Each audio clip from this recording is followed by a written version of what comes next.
Quiero comenzar esta conferencia, como no puede ser de otro modo, agradeciéndole a la doctora Alicia Sánchez su presentación, igual que al coordinador de las jornadas de esta semana de los materiales. Yo voy a hablar de patrimonio metálico en general. Alicia me comentó que hablase de las innovaciones un poco que se están llevando a cabo en el patrimonio arqueológico, pero el concepto de patrimonio metálico abarca muchísimo más.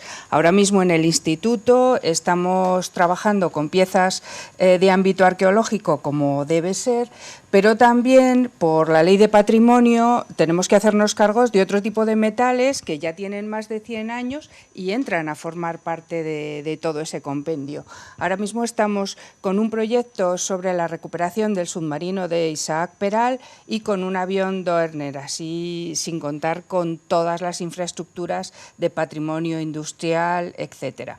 No voy a decir nada nuevo, todos sabemos que España es el segundo país en Europa que tiene más cantidad de patrimonio artístico.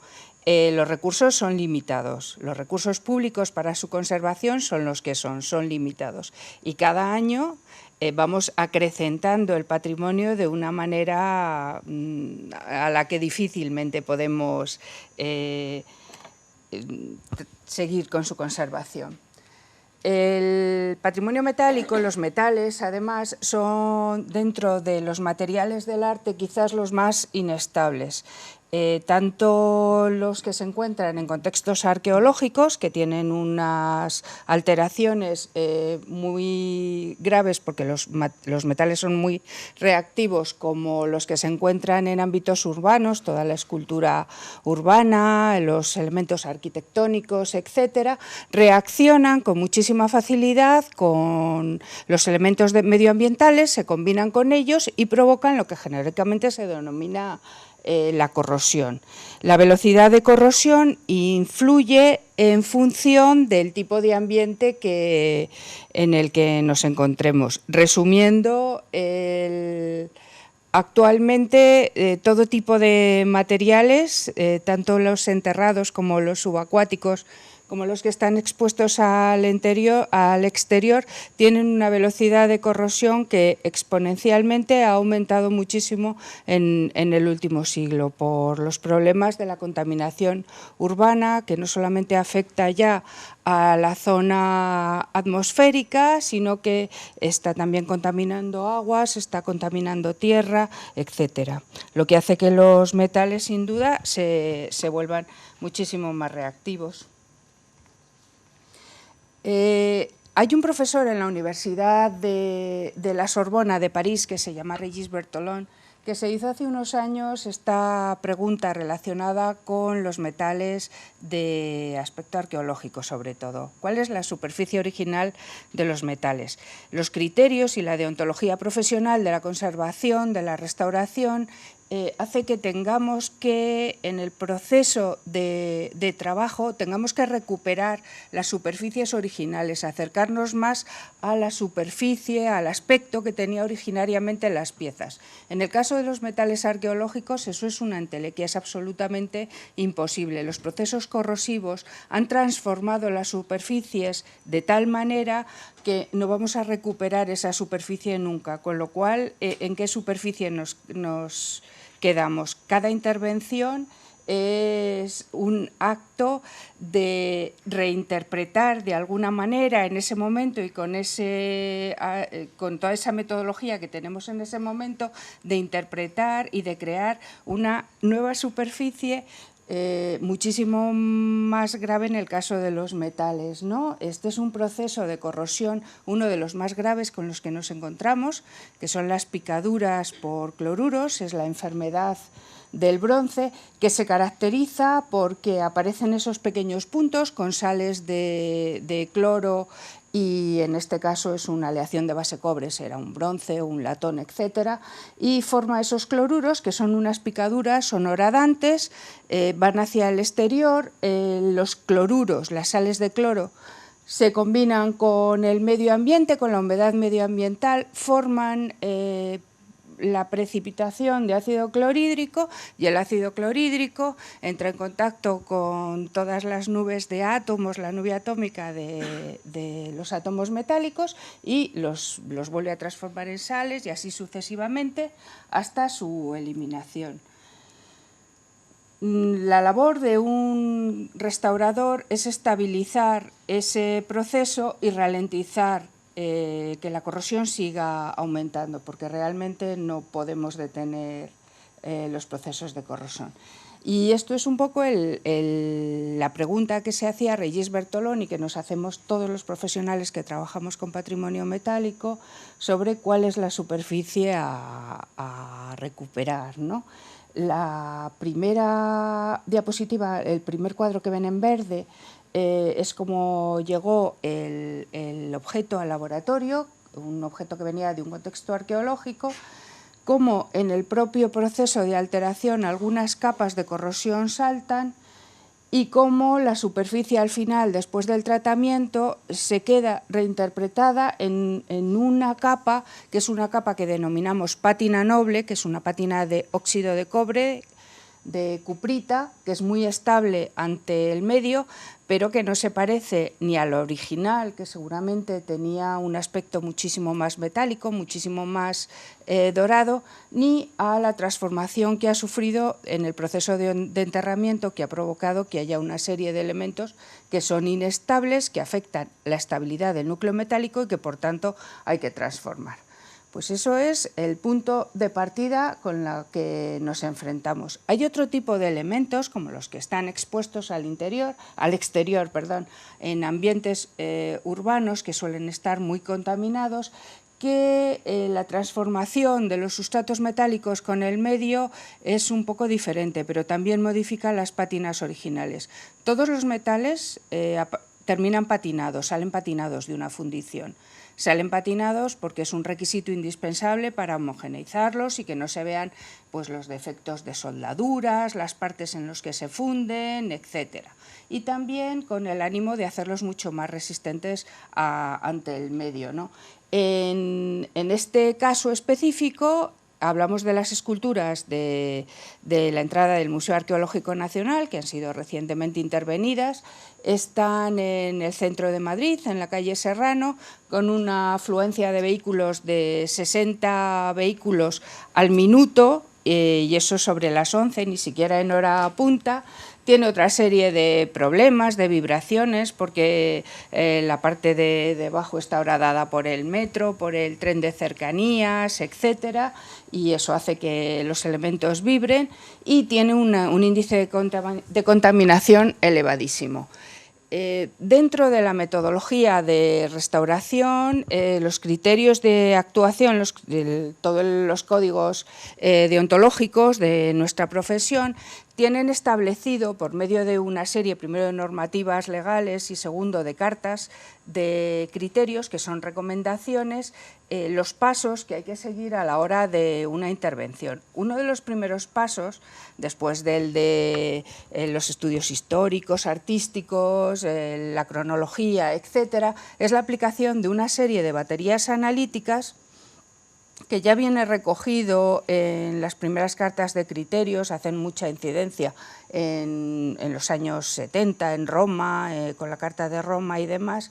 Y aunque es una metodología que se sigue habitualmente, resulta curioso que bastantes años después, en el 2011, una de las cartas de criterios de La Valeta vuelve a hacer hincapié en la necesidad de aplicar a las intervenciones sobre patrimonio cultural las baterías de criterios correspondientes para caracterizarlas, conocer sus alteraciones, diagnosticar no solo sus alteraciones, sino la elección del tratamiento apropiado. En los metales hay una batería muy amplia de análisis, pero los más utilizados son la fluorescencia de rayos X, que nos da el análisis de la composición de las aleaciones metálicas, la radiografía de las obras de arte, que nos indica la estructura de los núcleos metálicos y las partes en las que ha sido fabricado, Ahí estuvimos haciendo la radiografía en las esculturas. Si observan, detrás del cuello tiene la placa radiográfica y el aparato de radiología, un aparato portátil que estaba colocada ahí porque la cabeza se hizo en otra parte y ahí había una soldadura, ¿no? Que para eso hubo que vaciar el museo, esperar a hacerlo un sábado y demás, porque claro, existe un riesgo bastante elevado. A partir de los años 70, a partir de la década de los 80 sobre todo, aparece una nueva área de conocimiento que se denomina arqueometría. Llega a España la arqueometría. La arqueometría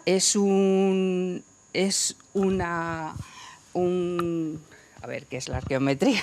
Es un área de conocimiento que aúna toda la parte científica con la parte más humanística de la conservación. Es a partir de entonces cuando en nuestro país se sistematizan de manera general todos los análisis relacionados con patrimonio. Esto viene también unido a un cambio de concepto, a un cambio social, en la arqueología es muy importante porque pasamos de unas tendencias arqueológicas más historicistas a una arqueología muchísimo más abierta, y ahí es cuando empezamos a trabajar en equipos multidisciplinares y transdisciplinares, interdisciplinares, tanto las personas que nos dedicamos a la conservación como diferentes técnicos que se dedican a ámbitos muchísimo más científicos. El estudio de los metales es fundamental, el estudio analítico de los metales es fundamental. El estudio arqueométrico de los metales aportan además una serie de elementos y una serie de conocimiento que también se requiere. Lo que ocurre es que los conservadores, que somos como muchísimo más cerrados a la hora de la extracción de muestras, porque siempre proponemos que los análisis sean no destructivos, es decir, no se necesite muestra para su investigación, pues andamos ahí un poco enfrentados con algunas personas que se dedican a este tipo de actuaciones. Esto es un colgante, es un pequeño colgante en forma de media luna, mide 7 centímetros, viene de una excavación de Oriente Próximo, una excavación de Tel Halula.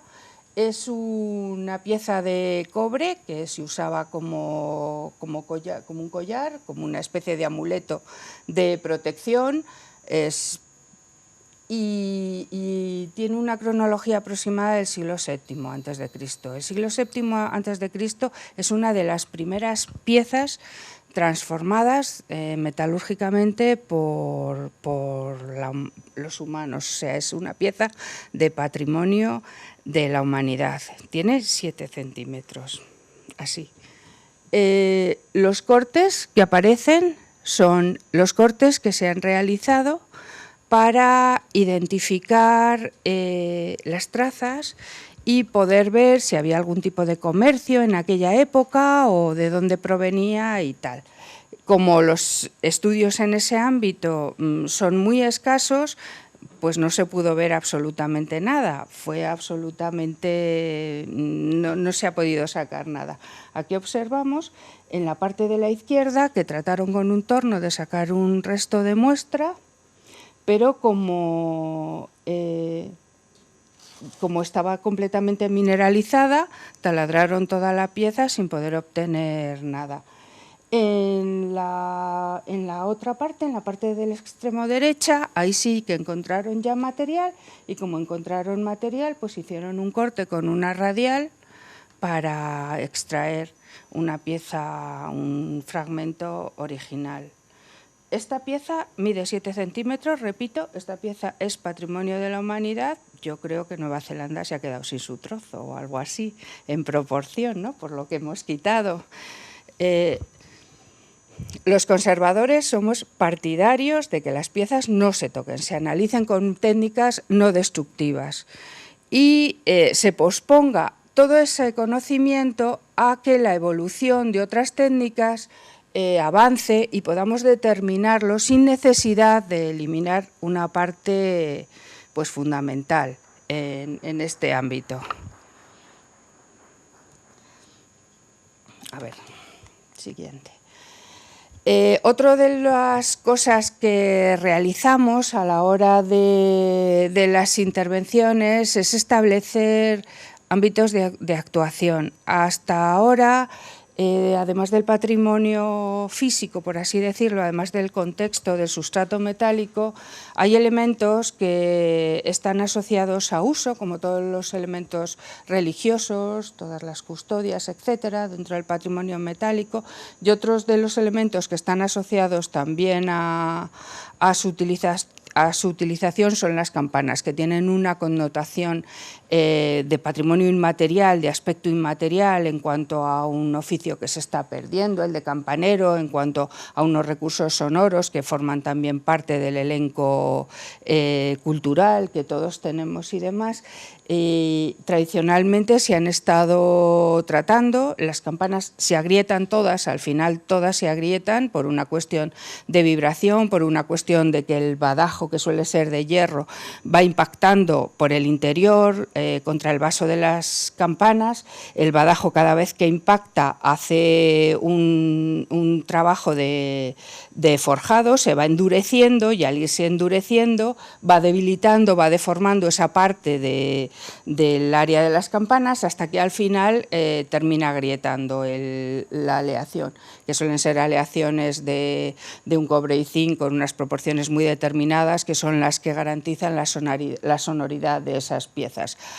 Hasta ahora, hasta hace muy pocos años, el tratamiento de restauración de las campanas, cada vez que se agrietaban, era volver a refundir una zona, sanear una zona, recortarla y aplicarle un cobre. Las aleaciones de cobre, ya saben, cobre con cobre, ya saben que no son muy fáciles de que se unan, con lo cual hay que subir la temperatura de la fusión para la adhesión del nuevo material a más de 775 grados, y eso lo que hace es transformar las estructuras originales. Las pruebas de microscopía electrónica, que son otro de los análisis que sistemáticamente se deben realizar a los metales de patrimonio metálico, indican los procesos de fabricación. Es una especie de ADN de cada metal. Es un proceso, es lo que certifica la autentificación de la pieza.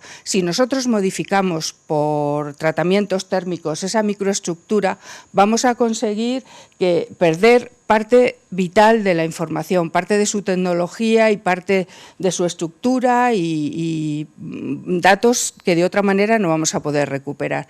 Por eso estamos ahora retomando a ver cómo aunamos los aspectos inmateriales y el uso, por tanto, de las piezas con los aspectos de conservación de los sustratos metálicos y la aplicación de este tipo de tratamientos, que además, como ven, terminan en la pérdida de las pátinas originales y del aspecto de la campana como cuando era original, ¿no? Este tipo de tratamientos tenemos muy claro que en los materiales históricos o en los materiales arqueológicos nunca debemos hacerlos, no debemos refundir de alguna manera hasta llegar a volver a su aspecto original. ¿Por qué? Porque modificamos su estructura interna. Sin embargo, en los elementos de uso aún nadie se ha cerciorado, no hemos reconocido que debemos conservarlos también. Que en una de las polémicas que hubo en Francia hace muy poco en la Catedral de Notre Dame es que se planteó la restauración de la mayoría de su conjunto de campanas precisamente por eso, el año pasado, en el 2014. Se planteó la restauración del conjunto de campanas porque estaban todas agrietadas, habían perdido su calidad del sonido y demás. Pero estábamos hablando de un conjunto de campanas donde hay campanas góticas, campanas que es irrecuperable ya encontrar, que están contadas con los dedos de las manos las que existen en el mundo. Y hubo una polémica muy grande porque el Ministerio francés se negó a que se tratasen las campanas con estas técnicas, que han sido muy habituales hasta hace muy poco. La Iglesia, por el contrario, quería sus campanas para su utilización, porque son elementos litúrgicos, son elementos de uso, y al final llegaron a un acuerdo, se han recuperado, se han refundido una serie de campanas, que son las que están ahora, se les ha ajustado la nota a la nota que tenían original, son las que están ahora en uso, y las campanas antiguas, las campanas históricas, se han dejado en un museo para que la gente acceda a ver las campanas. Las campanas son divertidas, tienen todas un nombre, tienen todas una historia, tienen todas una identidad propia, y muchas de ellas están asociadas a eventos políticos, ¿no? En Sucre está la campana de la libertad, en Estados Unidos está la de la libertad y la Constitución, en fin, todas las campanas tienen historias detrás. Pues ¿por qué no acercarlas al público? Porque en vez de dejarlas en campanarios que son inaccesibles, que muchas veces están agrietadas y no se pueden usar, no se recuperan para el disfrute de todos, ¿no? Cuando además la mayoría de las veces están asociadas a otro tipo de eventos. Una vez realizadas las fases analíticas, que hay muchísimas más, por medio de Raman, Pixen, en fin, etcétera, un montón de fases analíticas, pues estas son quizás los 3 métodos que más se utilizan en metales, es la realización de los mapas de daños. Los mapas de daños nos permiten primero localizar las zonas de las alteraciones y el tipo de alteración, establecer un diagnóstico previo, pero cuando son elementos muy grandes, cuando son elementos con una volumetría complicada y muy grande, nos va a facilitar también la fase de asignar el presupuesto, ¿no? La fase de la intervención. Y luego comenzamos ya pues, con los aspectos de la restauración cuando se necesiten, con las pruebas de limpieza que se realizan desde las técnicas más suaves, pues las mezclas de disolventes, los métodos mecánicos en seco y demás. Una vez realizadas todas las pruebas, se elige la que se adapta más. No siempre se puede limpiar una pieza de patrimonio metálico con una sola técnica, hay que ir combinando varias. Y bueno, pues una vez que llegamos a lo que es la superficie original, que sería aquí en el de la izquierda, la parte más baja, a recuperar la pátina, se hace una limpieza general, una limpieza media, que se quedaría en el estrato intermedio, y luego ya se va igualando hasta homogeneizar la superficie de la pieza. Muchas veces, sobre todo en atmósferas urbanas, tenemos un problema con sulfatos que necesitan otro tipo de limpieza, un tipo de limpieza química. Para eso, pues en este caso, para eso y para neutralizar, porque dentro de las alteraciones para los metales son mucho más corrosivas los ambientes ácidos, pues para neutralizar un poco el ambiente ácido que había, colocamos unas papetas de sexquicarbonato sódico, carbonato y bicarbonato al 50%, impregnadas en pulpa de papel. Y para evitar que las pequeñas microfibras quedasen entre grietas y demás de las papetas, pues las papetas la función que tienen es absorber una humedad moderada y dejarla en contacto con la superficie para que las alteraciones, cuando se van secando, traspasen toda la papeta y se vayan depositando en superficie, ¿no? En teoría, luego en la práctica a veces solo, pero en teoría funcionan así. Y entonces lo que se hace es colocar una fase intermedia, que es un papel de tipo japonés, y la papeta encima. Y luego a la hora de retirar, tiras del papel y te facilita el proceso de retirada y además te garantiza que no vas a dejar ningún resto que pueda absorber humedad, que pueda actuar como una especie de microesponja en contacto con el metal y acelerar los procesos de corrosión eléctrica. Esta es la limpieza, antes y después. No está repintada la esfinge, no está repintada 2 y no está repintada 3, está simplemente eliminada la capa de corrosión, con unas capas, eso sí, de protección y de una capa de hidrofugante, de una cera microcristalina, pero este es el aspecto que ha conservado al final.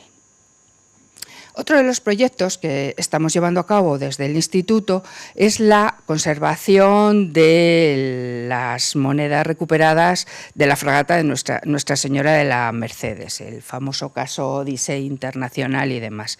Aquí la Administración española se ha visto con un reto, acometer uno de los mayores retos de conservación en patrimonio metálico. Son 500.000 monedas de plata, 14 toneladas de plata recuperadas del fondo del mar, con unas alteraciones características también de elementos subacuáticos y que implica, porque es un bien cultural que está protegido al más alto nivel, es un bien de interés cultural, y eso implica que no se pueda partir, que no se pueda, en fin, que el nivel de conservación tiene que ser incluso el más alto que podemos dar. Es un problema, que nos toque un tesoro así es un problema, porque a estas alturas, si no estamos pagando el tesoro, nos está faltando muy poco. Ha habido que protegerlo. Para protegerlo, no solamente ha tenido que venir con escolta policial, trasladarse desde Madrid a Cartagena, donde está ahora, en las dependencias de Arcua, hacer una cámara de seguridad es proceso solo para meter el tesoro. La cámara de seguridad solamente es para las monedas, con un control de humedad y temperatura muy férreo. Hay que hacerle todo el tratamiento de restauración y es la primera vez que vemos que los materiales fungibles a la hora de presupuestar superan a los de los recursos humanos, porque todo se multiplica por 500.000. Cualquier intervención que hagamos es multiplicar por 500.000. Las monedas vienen con varias patologías que están ampliamente estudiadas y ampliamente identificadas. Son patologías propias del contexto subacuático, de haber permanecido siglos en un fondo marino. La mayoría de las corrosiones que tienen son por halógenos, por cloruros y por bromuros, debido a la salinidad de las aguas marinas, y tienen otro tipo de concreciones y otro tipo de alteraciones que presentan. Pues básicamente estas son, así definidas por grupos muy grandes, las alteraciones que actualmente presentan. Se han realizado análisis de todo, se han realizado análisis de líquidos en los que vinieron, se han realizado análisis de iones, se ha realizado análisis de sustratos, obviamente, y seguimos en la fase analítica, aunque actualmente, después de 2 años, esa fase está bastante avanzada, ¿no?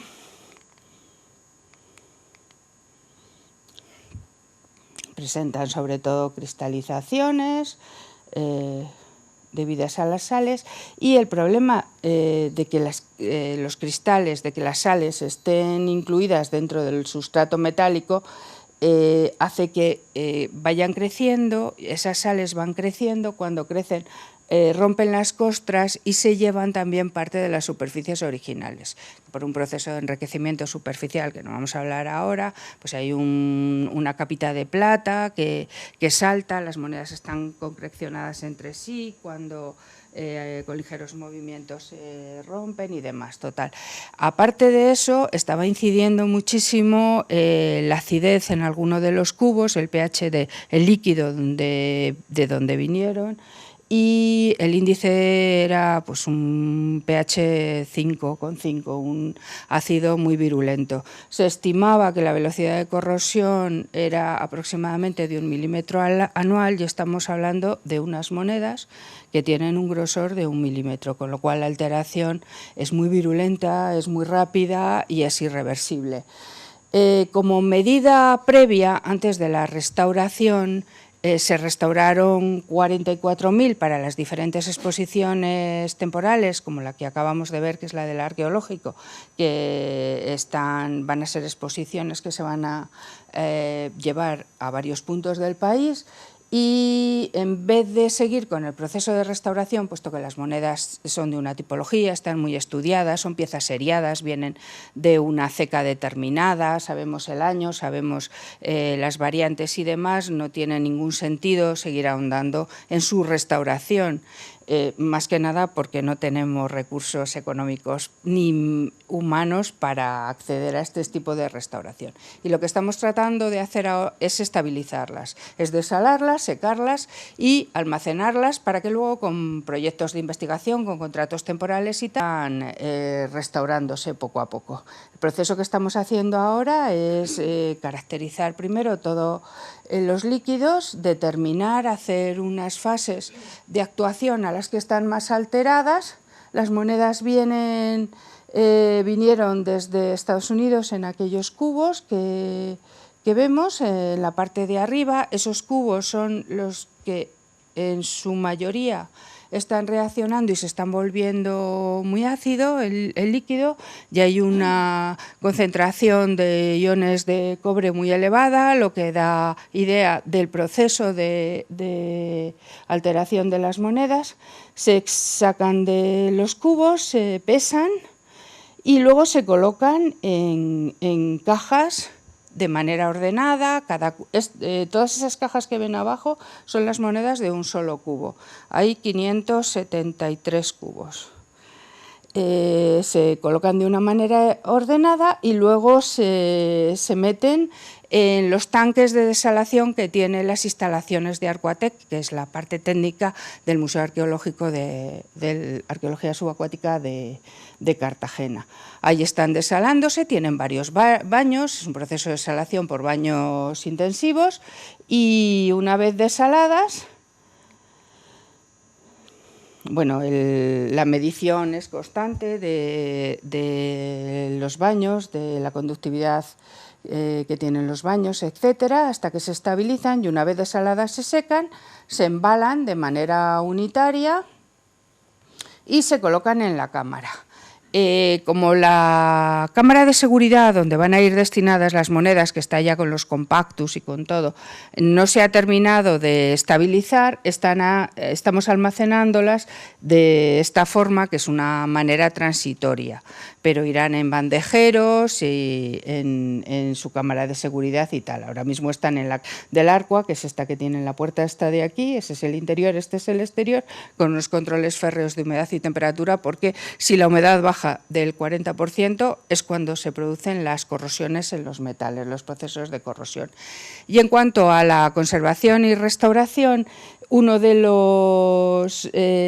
las buenas noticias que tenemos es que hasta hace prácticamente, hasta este siglo, o hasta esta última década, no hemos empezado a avanzar un poco en cuanto a los tratamientos. Ha habido un parón desde los años 80 hasta ahora, y ahora mismo ya se están activando una serie de métodos nuevos para la restauración.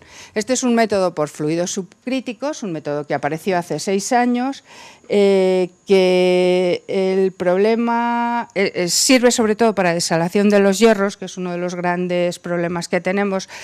Lo que ocurre es que es un método poco sostenible, ¿no? Ahora que estamos hablando de la sostenibilidad en la restauración también, se necesita muchísima energía. La cubeta, el recipiente donde podemos alcanzar las condiciones de fluido subcrítico, es muy pequeña y está siendo poco operativo. No, espera, a ver. No, sí. Me lío con 100 cosas. Otro de las técnicas que se ha desechado después de que hace 5 años fue lo más in que teníamos, lo más cool en tratamientos de restauración, que era el plasma. Los plasmas fríos también están dejando de ser sostenibles por la cantidad de energía que requieren, porque los receptáculos son muy pequeños y porque tampoco es una técnica definitiva. Así que se están utilizando con las técnicas de spattering para deposición de nanopartículas de sol-gel como capas de protección, aunque alteran la superficie, las dejan muy brillantes, es muy reversible el tratamiento. pero bueno, es hacia donde vamos un poco. El láser, que ha dejado de ser innovador hace 10 años, pero seguimos hablando de él como un elemento de innovación en la restauración para metales, el que funciona es el láser de energía más elevada, que es la energía 4 de 164 nanómetros de una longitud de onda de infrarrojos. Es un quick switch, el tipo de salida del haz de luz, y este es el tipo de láser que tenemos con fibra óptica en el instituto. Ahora mismo estamos trabajando en colorimetrías, porque el haz de láser es un haz de luz monocromática, y entonces estamos viendo en función de las costras de corrosión, de la colorimetría y de la rugosidad que tienen las costras de corrosión, qué tipo de láser es el más apropiado. En el instituto tenemos la suerte de que tenemos ahora mismo láseres con 3 fuentes de luz diferente y luego que trabajan a una longitud de onda distinta. Uno de ultravioleta, uno verde, ¿no?, en el ámbito de la luz visible, y el infrarrojo. Entonces, jugando con esos, estamos con proyectos interesantísimos, no solo en metales, sino en fósiles también.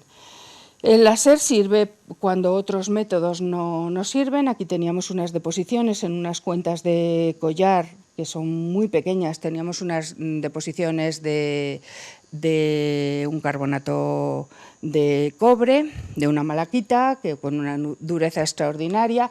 Eso sería el grosor de la película, y todas las 2 montañas que aparecen sería la deposición de la alteración, que no podíamos eliminar por el riesgo que corría la pieza al romperse, que la única manera que tuvimos de eliminarla con toda la seguridad es aplicando la metodología láser. Los inhibidores, cómo funcionan, y otra de las técnicas que es también novedosa, que es la biorregeneración. La biorregeneración se está utilizando ahora para limpieza de hierros, de los sulfuros, y se está utilizando también para algunos elementos bactericidas, ¿no?, sobre todo en capas de protección. El proyecto CREMEL, con el director Emilio Cano, que trata de evaluar el medio ambiente, el material que vamos a incidir y recubrimientos, y que se basa prácticamente en la creación de una celda electrolítica con un agar-agar. Y estas son las pruebas que estamos realizando en las esculturas. Y la nueva tecnología que está apareciendo también de manera de software libre, de 3D, con impresiones 3D, pues se cuelga un nuevo aparato, en este caso un lápiz electrolítico, que está al alcance de cualquiera que tenga una impresora 3D. Están los planos, es un software abierto, te puedes bajar los planos, montártelos y realizar pues las pruebas de corrosión y las pruebas de limpieza de los materiales. Y nada más, muchas gracias. Corriendo al final. Mi pregunta es: ¿hasta qué punto la restauración en el caso de las monedas, de todas las monedas, es necesaria?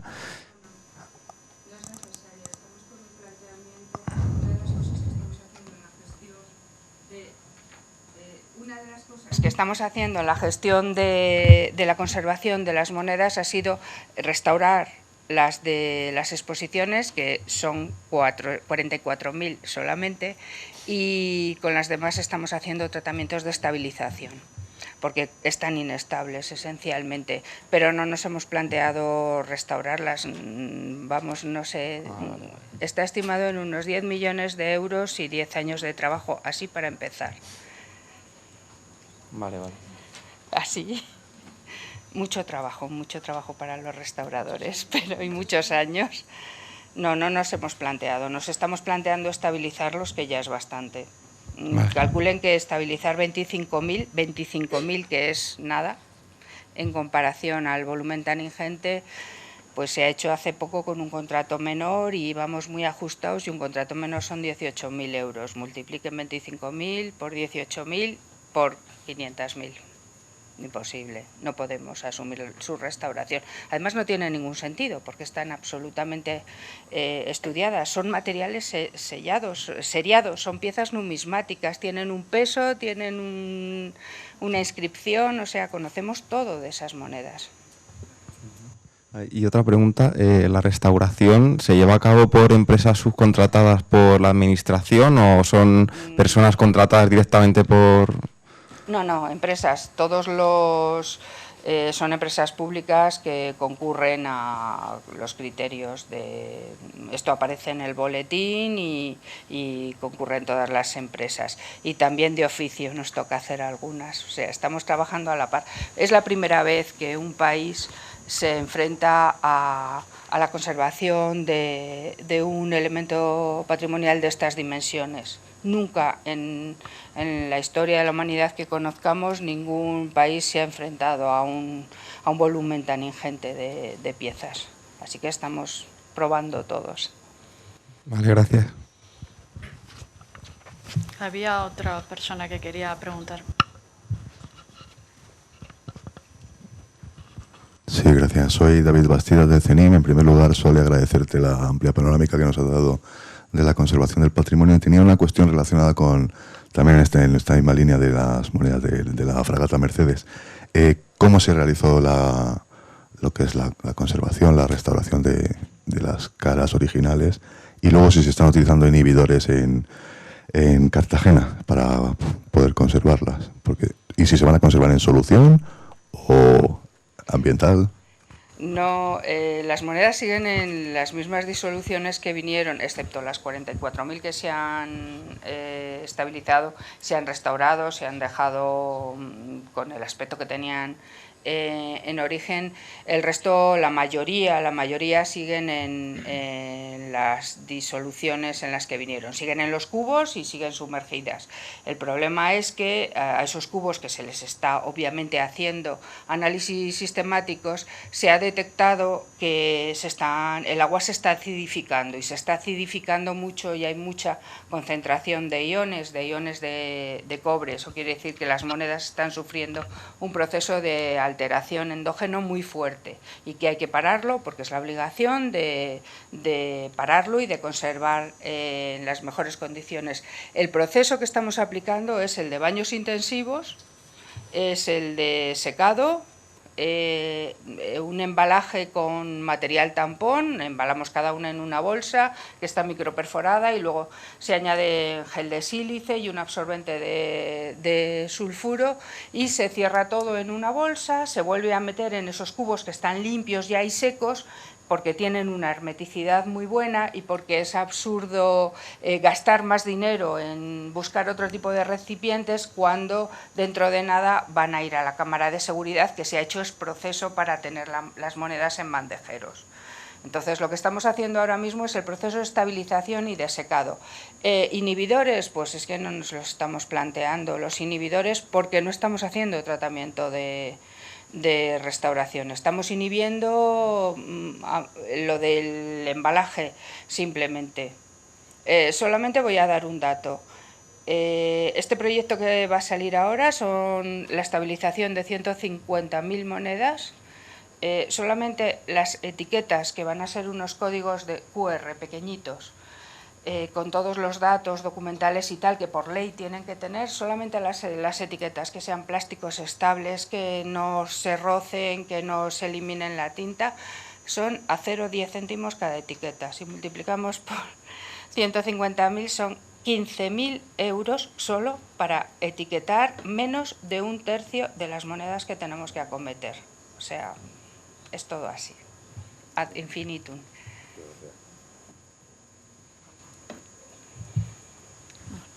¿Alguna pregunta más? Bueno, pues muchísimas gracias, Soledad.